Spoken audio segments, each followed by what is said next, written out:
যারা এখানে দেখতে আসবে এগুলো তাদের জন্য একটি অনুভূতি আসবে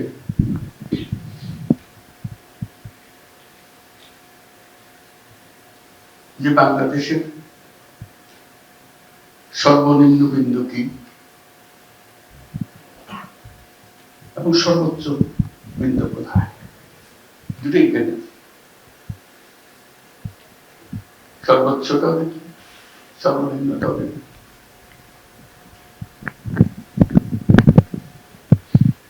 আমরা বিন্দু থেকে কত দূরে থাকতে পারি সেটা যদি আমরা মনের মধ্যে আমাদের আশা জাগে যে আমরা এই নিম্নের থেকে দূরে দূরে অনেক দূরে উপরে যখন এত উপরে আমরা উঠতে পেরেছি, আমরা আসমানে ছুটে পারি। এবার সাথে মনে আসি এটুকু শুধু দেখা রেখা। পৃথিবীতে বহু জাদুঘর আছে, বহু মিউজিয়াম আছে,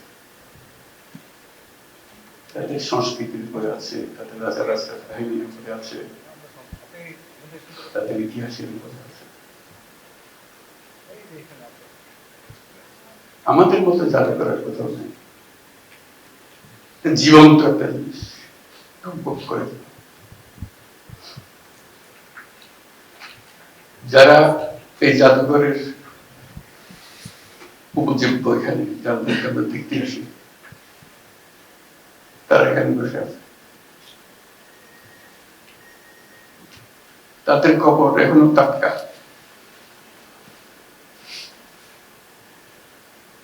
আমরা যে তাদেরকে জাদুঘরের মধ্যে আনতে পেরেছি, এটি আমাদের সৌভাগ্য, বিরাট সৌভাগ্য, জাতির একটা বড় সৌভাগ্য। টাটকা টাটকা ইতিহাসটা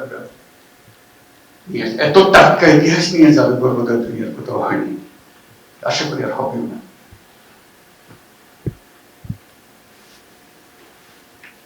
রক্ত না শুকাতেই জাদুঘর করে দেখানোর জন্য তার প্রতিটি জিনিস যেগুলো দেখছি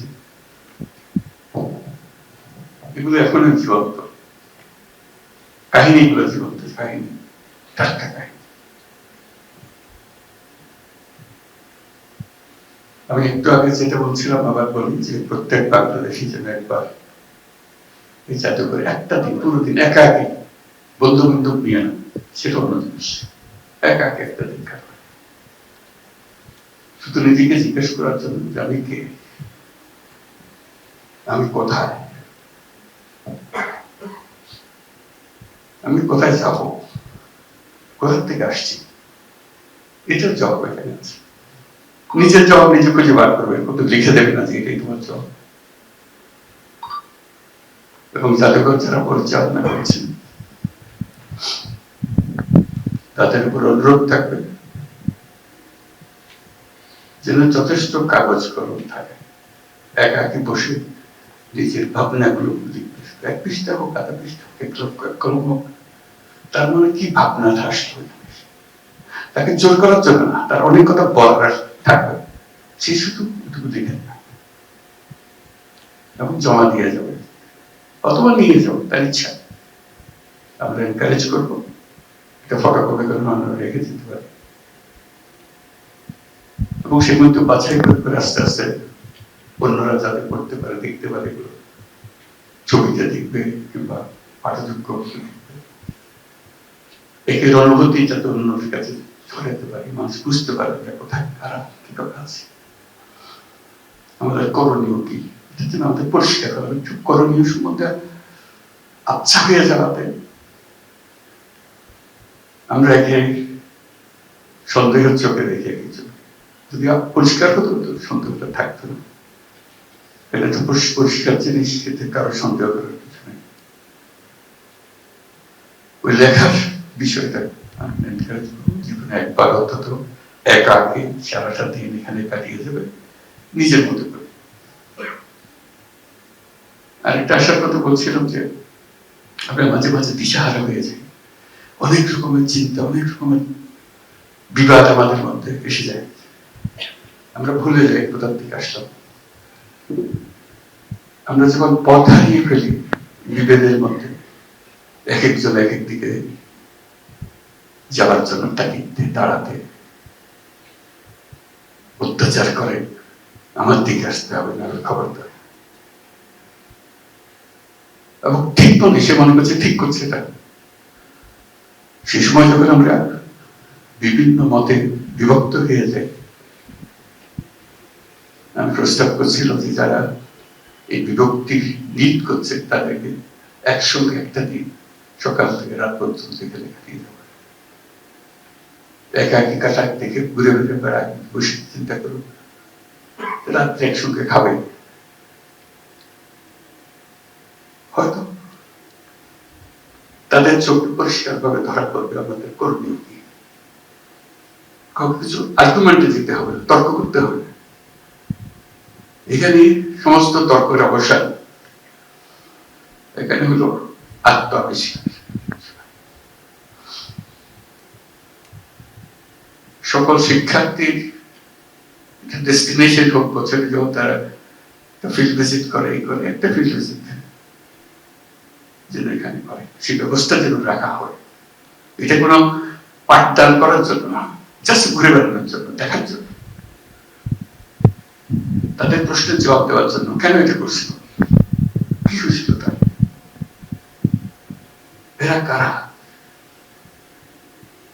একটা কয়েক মিনিটের একটা ছবি দেখেই আমাদের এত কান্নাকাটি।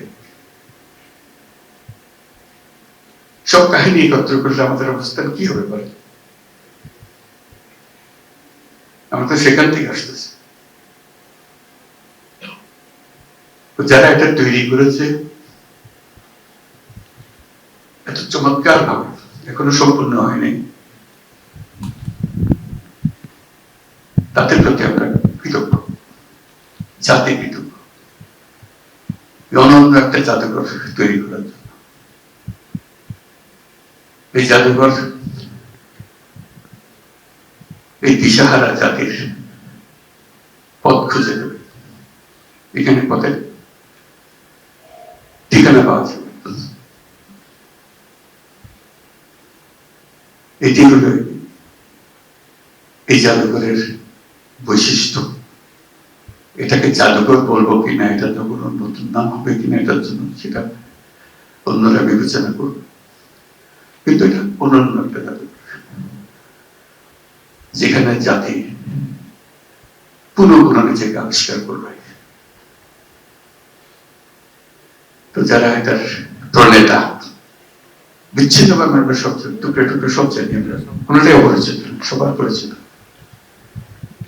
আয়নাগরের বাসিন্দা তো এখানেই আছে, যারা পরিবারের বাবা মা আত্মীয় স্বজন হারিয়েছে, তারাও এখানে আছে। কিন্তু এটা সবার মাঝখানে, সবার মনের মধ্যে ধরে দেওয়া, এটা তো সুন্দরভাবে তুলে ধরেছে। তার জন্য চিরদিন জাতি কৃতজ্ঞ থাকবে, তাদের প্রতি আমরা কৃতজ্ঞতা জানাই এবং একটা হাততালিও দিয়ে দিতে। তো সবাইকে ধন্যবাদ।